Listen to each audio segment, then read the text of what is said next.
High. বাবা, আজকে সেন্সেক্স একবারে হাই মনে হচ্ছে। আমার একটা সারপ্রাইজ আছে। আমারও একটা সারপ্রাইজ আছে। কিন্তু আমার সারপ্রাইজটা আগে। চলো। টাডান! Wow, chicken biryani. কে পাশের বাড়ি আন্টি পাঠিয়েছে? আকাশ, কত কষ্ট করে এটা আমি তোমার জন্য রান্না করেছি। বলো কি? তাহলে দেরি করছি কেন? জিভে জল চলে আসছে, তাড়াতাড়ি দাও। মা,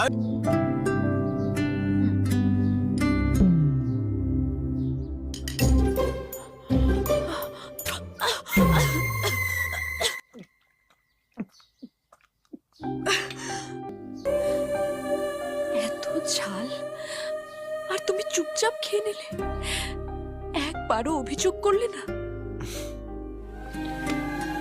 কারণ তুমি অনেক কষ্ট করে ভালোবেসে রান্নাটা করেছো। মুখের স্বাদের চেয়ে মনের তৃপ্তি অনেক বড়।